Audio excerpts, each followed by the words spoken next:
So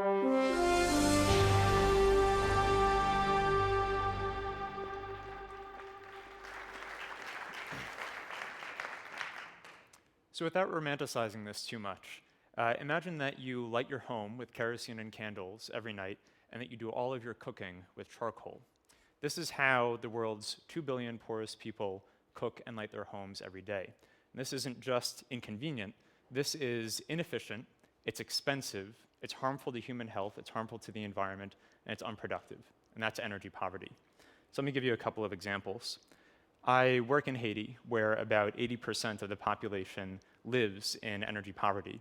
The average household spends 10% of its income on kerosene for lighting. That's an order of magnitude greater than what the average US household spends on electricity to light their homes. The 2008 hurricane season in Haiti caused about $1 billion in damage. It was a sixth of their GDP. And the damage was so severe because the primary energy fuel in Haiti is charcoal, which is made from trees and has left the country almost completely deforested. Without trees, the country can't absorb heavy rains and massive flooding as a result.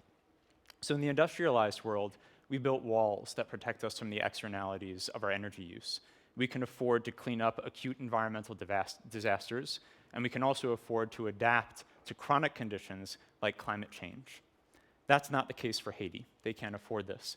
The only way that they're going to lift themselves out of energy poverty is by adapting fuels that are more efficient, that are less expensive, that are better for human health, that are better for the environment, and that are more productive. So it turns out that those fuels and technologies exist. And this is an example of that. This is a solar LED light bulb that we sell for a retail price of about $10 in rural Haiti. That's a payback period of less than 3 months for the average Haitian household.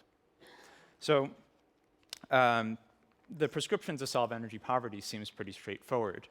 You develop these technologies that have a great return on investment, and people should be snatching them up. But that's not the case. The first time I ever went down to Haiti was in August of 2008, sort of on a whim, and I was fielding surveys in the rural south of the country to assess the extent of energy poverty. And at night, I would go around sometimes, and I would speak with the street vendors and see if they were interested in buying these solar LED lamps. And so one woman who I encountered turned down my offer, and she said, "Mon chéri, c'est trop cher," which basically means, "My dear, it's too expensive." But I tried to explain to her, look, this is going to save you a lot of money, and it's going to give you even better light than what you're using now with the kerosene. So I didn't make the sale, but I did learn a really important lesson, which is that technology, products, were not going to end energy poverty. Instead, access was going to. And specifically, there are 2 types of access that are going to end energy poverty. There's physical access, and there's financial access. So physical access, what does that mean? It's very expensive for low-income households in developing countries to reach major centers of commerce. And it's basically impossible for them to order something off of Amazon.com. The last mile is a phrase that's normally associated with the telecommunications industry. It means that last bit of wire that's necessary to connect a customer to the provider. What we need for ending energy poverty are last-mile retailers that bring these clean energy products to the people. The kerosene and charcoal value chains already figured this out. Those fuels are ubiquitous across the entire country. You can go to the most remote village in Haiti, and you will find somebody selling kerosene and charcoal. So the other type of access, financial. We all know that clean energy products, technologies, tend to be characterized by higher upfront costs, but very low operating costs. And so in the industrialized world, we have very generous subsidies that are specifically designed to bring down those upfront costs. Those subsidies don't exist in Haiti. What they do have is microfinance, but you're going to severely diminish the value proposition of your clean energy product if you expect somebody in Haiti to go out, get a microloan, go back to the retailer, and then buy the clean energy product. So the prescription to end energy poverty is much more complicated than simply products. We need to integrate financial access directly into new, innovative distribution models. What does that mean? That means bundling consumer credit with the retailer.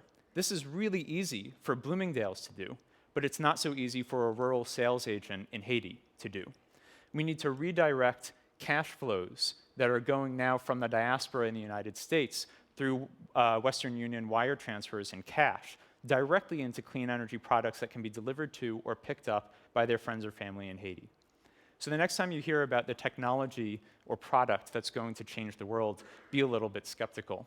The inventor Dean Kamen, the guy who invented the Segway, a genius by any standards, once said that his job is easy. Inventing things is easy. The hard part is technology dissemination. It's getting those technologies and products to the people who need it most. Thank you.